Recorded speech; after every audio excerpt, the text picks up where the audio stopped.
Hürmetlik vatandaş. Bugünkü leksiyalarımızı başlaymayız. Leksiyada Sıdık Washington'dan sözleyimiz. Bugünkü islağa 2024 yıl 3. ayının 2. günü hepteki şembe vatandaşım. Bugün hazır vaziyetin esaq pılı qıraydıgan yıllar dedi ki Amerika Qo'shma Shtatlar bilan Jungo'nun münasebeti növbette hazır hem bu demde intayin xatarlik aldı turuvatadı dedi. Bundan keyin yana birisi hazır, yana bir torbeti isimde kalmadı geçerenler. Jungo harbiy manverini bahane qilib Tayvan bo'g'ozining o'ttiri liniyasidan o'tdi deydi. Vaziyatdan bütün jarayoni mana shu vatandaş. Endi bugun sizlarga so'zlaydigan leksiyamizning mavzusi mundaq. Tunigun so'zlagan edik, ham qisqacha muhokama qilgan edik. Bugun buning to'liqligi va konkret mazmunlar balki yana shunday kelishi mumkin. Eg'iz kanalda bugun bir yana xabar kelibdi. O xabar nima desangiz, yani tunugungi xabarning davomi. Tayvan kishini hayron qoldiradigan darajada g'alaba erishdi. Beijing og'zini buzib tillashga boshladi. Mavzuli xabar 3. ayning 2. kuni Wenbi torbetida e'lon qilindi. Bu xabarga ekran yuzida Tayvan kishini cho'chitgidek darajada g'alaba qildi. Jungo Kompartiyasining yuragiga o'q tegdi deb mavzu qo'yildi. Xabar mundaq boshlandi. Bu xabarning butun jarayonni sizga yetkazmasam bo'lmaydi vatandoshim bulamda. Yevropa İttifaqı parlamenti 2. ayının 28. günü Yevropa İttifaqı diplomatiya ve bexatarlik siyosati bo'yicha yillik doklad e'lon qildi. Dokladning mazmunida Jungo Kompartiyasi bilan Tayvan bir-biriga mansub bo'lgan emas deb ta'kidlab, Tayvanda xalq saylagan hukumat xalqaro sahnalarda birdan-bir Tayvanga vakillik qiladigan hukumatdir dedi. Alayhissalom. Hazır tor bettirdi bo'layotgan munozara oldi anda eg'izga ilinayotgan yirik bir masala vatandosh. Jungo Kompartiyasi rahbarligidagi Jungo bu davlatning o'zi qonunliq davlatmi? Jungo Kompartiyasi Jungo jamiyatiga qonunliq rahbarmi? Mushu gaplar bo'lib turdi, so'zlanib turdi. Bu yerdagi qonunliq degan nima vatandoshim? Bir davlatga Kompartiya rahbarlik qilsin, bir davlatga Emgak Partiyasi rahbarlik qilsin deydigan qoida yo'q dunyoda. Gap nima? Bir qoida xalq saylaganmi? Bu xalqning saylamidan o'tganmi? Saylam qonuni bormi? Bu davlatda saylam tartibi bormi? Mana bu demokratiyaning eng dastlabki, ya'ni birinchi bosqichda o'tkazilgan vatandosh. Shunga bu yer nima deydi? Tayvanda saylangan hukumat, xalq saylagan birdan-bir hukumat va xalqaro siyosat sahnasida birdan-bir Tayvanga vakillik qiladigan hukumat deganda bu Jungo Kompartiyasiga qartildi degan gap vatandosh. Xi Jinping doiralarining qurolli kuch bilan Tayvan bo'g'ozining tinchligi muqimligini va hozirgi holatini o'zgartmoqchi bo'lgan urinishlarini qattiq tanqid qildi Yevropa İttifaqı parlamenti. Bu harakat Beijingning qattiq noroziligini qo'zg'agan. Yevropa İttifaqıning bu harakati Tayvan to'g'risidagi harakatga egilik huquqi berib chetiladigan Jungo Kompartiyasi uchun va Tayvan uchun egilik huquqi berib chetiladigan bu harakat bu qatimqi qaror Jungo Kompartiyasini ranjitdi. Tayvan masalasini Jungo'ning ichki ishi deb e'tirof qilmadi. Yakunda eg'izg'imi olmadi Yevropa İttifaqı. Bundan shunda xulos chiqarildiki, Tayvanning diplomatiya faoliyatlari tarixida mislsiz namoyanda. Bunu Prezident Tsai Ing-wen rahbarligidagi Tayvan xuddi Tsai Ing-wen Prezident Tsai Ing-wenga sovg'a qilgandek. O yoki Prezident Tsai Ing-wenning 8 yillik hukmronlik ya 8 yillik rahbarligida Tayvanning diplomatiya sohasida eng yuqori chekka yetgan bir g'alabaga tarixiy namoyanda. xarakterlik g'alabaga erishganligini qayd qildi. 28 kuni Yevropa İttifaqı parlamenti 62% ovoz ve 60% ovoz bilan ikki turlik qonun loyiha yoki doklad loyiha ma'qulladi. Biri o'rtaq diplomatiya va bexatarlik siyosati Yevropa İttifaqıning. İkincisi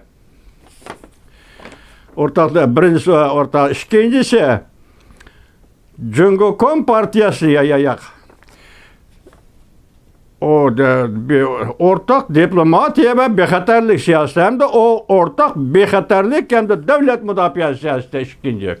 Birincisi ortak diplomatiya ve bexatarlik siyaseti. İkincisi ortak bexatarlik hem de devlet müdafaa siyaseti. Biri harbiy işler, biri diplomatiya işleri vatandaş. İki türlük siyaset icra qilish doirasiga doklad qonuni ma'qulladi. Endi gap parlament ittifoq, Yevropa İttifaqı ma'qulladi. Ondan keyin buni ijroiya komitetiga berish kerak. İcraiya komiteti tasdiqlagandan keyin bu siyaset yo'lga qo'yildi deganga. Hozir bu yerda bir cümle elinibdiki, bu doklad Yevropa İttifaqıning dokladi icraiya komitetining ijro qilish doirasidagi doklad deb ataldi vatandaş. Tayvanning xalqaro o'rni va Tayvan bo'g'ozining navbatdagi holati ko'ngil bo'ldi. Dokladda munda ko'rsatildi. Jungo Kompartiyasining Tayvanga qaratgan territoriya tashabbusining hech qanday xalqaro asosi yo'q. Mana 70 yil, 75 yildan so'zlab keldi Jungo Kompartiyasi Tayvan. Endi oxiri bugun Yevropa İttifaqı parlamenti karar çıkarıp dedi ki Jungo Kompartiyasining Tayvanga qaratgan ilgilik, huquqliq yoki territoriyaga hukmronlik qilish huquqi doirasi talablarining hammasining xalqaro asosi yo'q. Tugadi. Jungo Kompartiyasi mushu daqiqa mushu jumlada mag'lub bo'ldi. Jungo Kompartiyasining 75 yillik siyosati inkor qilindi.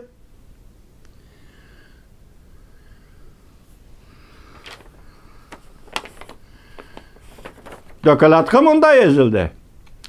Tayvan ve Jungo hech qachon bir-biriga mansub bo'lib boqqan emas. Yoki Tayvan Jungoga hukmronlik qilgan emas, yoki Jungo Tayvanga hukmronlik qilgan emas, yoki birisining o'lkasi yoki birisining rayoni bo'lib boqqan emas.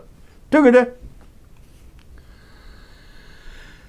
Vatandaşlar, müşakkaga nima deymiz? 2021-yili 3-oyning 18-kuni 2020-yili 11-oyning 12-kuni Alyaska söhbeti 3-oyning 18-kuni 2021-yili Amerika Qo'shma Shtatlar davlat shtabi Antony Blinken Amerika Qo'shma Shtatlar Aqsaray bexatarlik maslahatchisi Jack Sullivan Alyaskada davlat shtabi Antony Blinken dediki Uyg'uriston birinchi bo'lib Xinjiang, Tayvan, Hong Kong herkes Jungo'ning ichki ishi emas. 2020-yili 11-oyning 12-kuni sobiq davlat ishlar katibi Mike Pompeo Tayvan herkes Jungo'ning zamin emas. Tamam vatandaş. Amerika Qo'shma Shtatlari avval shundoq dedi, shundoq boshlab berdi. Bugun Yevropa İttifaqı parlamenti shundoq dedi, shundoq boshladi. Tayvan bilan Jungo hargiz bir-biriga mansub bo'lib boqqan emas. Tayvan Yevropa İttifaqıning endi Tinch okean rayonidagi xalqaro sheriki va demokratik ittifoq deshidir. Bulup yer şari ta'minlash liniyasining avrishimligini kuchaytirish masalasida Yevropa İttifaqı a'zo har qaysi davlatlarning Tayvan bilan teximizga munosabat o'rnatishi haydakchilik qilamiz. Mana 27 davlat Yevropa İttifaqıga a'zo. Yevropa İttifaqı parlamenti 27 davlatning a'zolaridan qatnashgan Yevropa İttifaqı parlamentidir. Bugün hem de muşa karar bilen bile, muşa doklad bilen bile nima deydi? Yevropa İttifaqı a'zo barliq davlatlar masalan 27 davlatning Tayvan bilan zich ve qo'yoq koyuq münasibet ornatışıga haydakçılık kılımız. 27 devlet Cumhuriyet Kompartiyası. Avrupa'da 27 devlet Cumhuriyet 27 devlet fakat kaş bilen kirpik arasında kaldı bir ağız gap. Cumhuriyet Kompartiyası. Cumhuriyet dikkate Cumhuriyet fakat kaş bilen kirpik arasında kaldı bir ağız gap. Vaziyetinizden qanchalik xatarlik ve qanchalik keskin alıp turayotganligini o'zingizdagi vaziyatdan, endi bu vaziyatning Yevropa İttifaqıdan yoki dunyodan kelib sizning vaziyetingizning o'zgarishiga ve tez osti bo'lishiga turtki bo'layotganligini his qildingizmi? Cumhuriyet.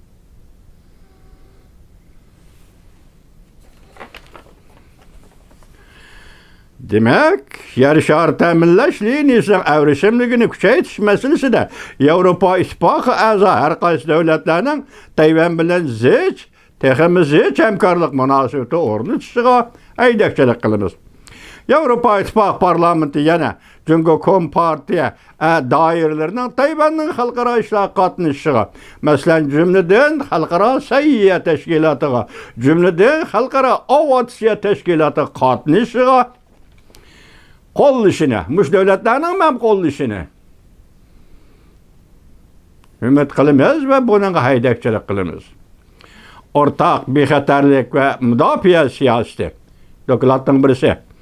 Dokulattın Xi Jinping'in Tayvan'ga kural işletimiz degan nazariyasini qattiq ayıplab,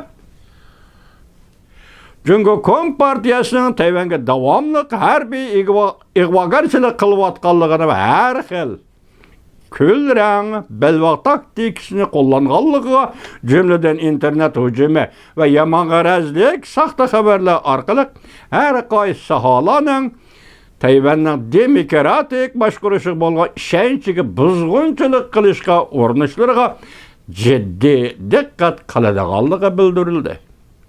Qaysi davlat mudofaasi dokladida. Endi hozir bu dokladda Xi Jinping kural kuchi ishlatishdan Tayvanga kural kuchi ishlatishdan voz kechmaymiz dedi. Bu gapga nima deymiz vatandosh? Bu partiyaning siyosati qartilgan bo'lsa, tashqi diplomatiya ministerligi bir-biriga bayonot e'lon qilib qarshi bo'lsa, buning yo'li boshqa vatandosh.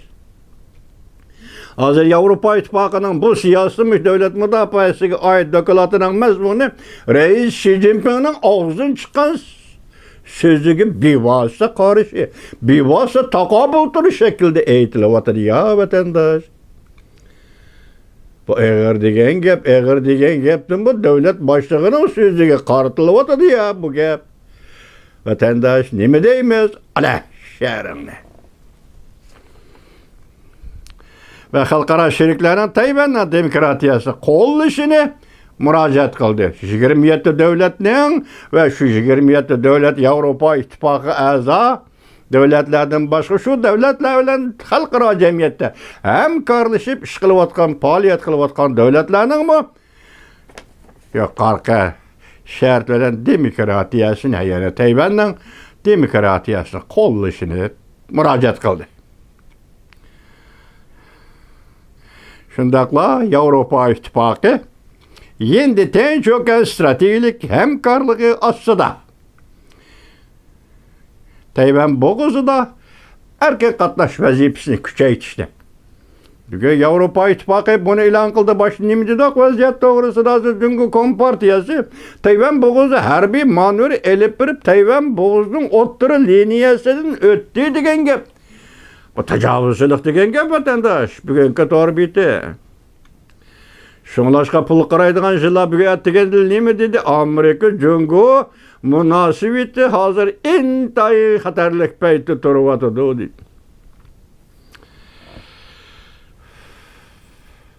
Yuqorqi Avrupa İttifaqı parlamentinin ikki turlik ijroiyatga doklati Jungo Kompartiyasining o'g'isini qaynatdi vatandaş.